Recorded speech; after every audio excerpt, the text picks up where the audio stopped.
বন্ধুরা, good morning. কেমন আছো সকলে? আশা করি ভালো আছো, সুস্থ আছো। আমিও ভালো আছি। মাম্মাম দেখো খাবার নিয়ে এপাশ আর ওপাশ করছে। শুভ গণেশ চতুর্থী। সবাই ভালো থেকো, সুস্থ থেকো। অনেকের বাড়িতেই পুজো হবে, মণ্ডপে পুজো হবে।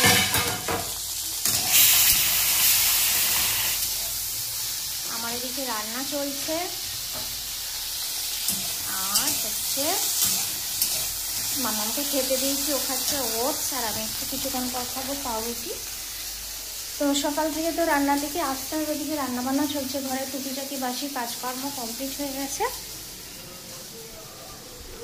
তো কি রান্না করছি সেগুলো পরে সব দেখাবো। কাজকর্ম করে আবার পুজো দিতে হবে। কালকে বলেইছিলাম ঠাকুর একটা নিয়ে এসেছি, তো তোমাদের সঙ্গেও সেটা শেয়ার করব। চলো এখন মাম্মাম খেয়ে নিক, তারপর আমি খাওয়া শুরু করবো। এখন রাখি, টাটা। বাটার ডিশ থেকে নিয়ে এলাম রুটি আর কলা। এই যে আমার ছোট্ট গনু বাবা, এইটাকে আমি পুজো দিলাম। এই গনু বাবাকে কেমন হয়েছে অবশ্যই কমেন্ট করে জানিও। আর লাড্ডু দেওয়ার সাথে সাথে ছৌ মেরে নিয়ে নিয়েছে। এই যে লাড্ডু প্রসাদ।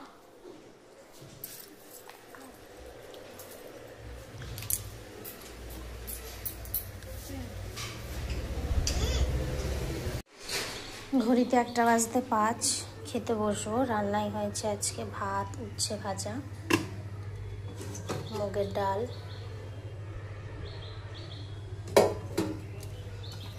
মাছের ডিমের বড়া, কালকের একটু সয়াবিন আছে।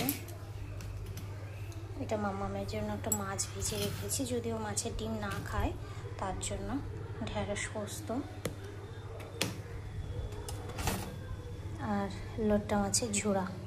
কে কে এটা খাও অবশ্যই কমেন্ট করে জানিও।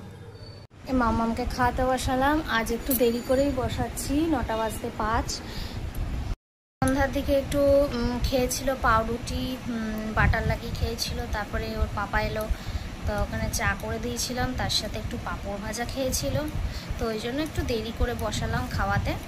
আর এদিকে দেরি যখন হয়েছে সব কিছু গোছানো গাছানো করে নিয়েছি, বিছানাপত্র সব কিছু গোছানো গাছানো করে তারপর ওকে খাওয়াতে বসালাম।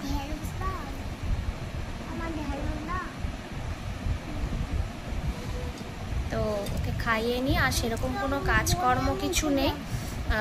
সবজিপাতিগুলো কেটে রেখেছি কালকের জন্য, রান্না করতে সুবিধা হবে। তো চলো।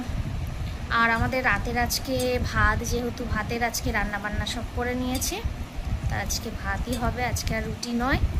তো চলো আজকের মতো টাটা, এখানেই শেষ করছি। যদি কিছু ভালো লেগে থাকে একটা লাইক, কমেন্ট আর একটু শেয়ার করে দিও, ফলো করো। টাটা, গুড নাইট, ভালো থেকো।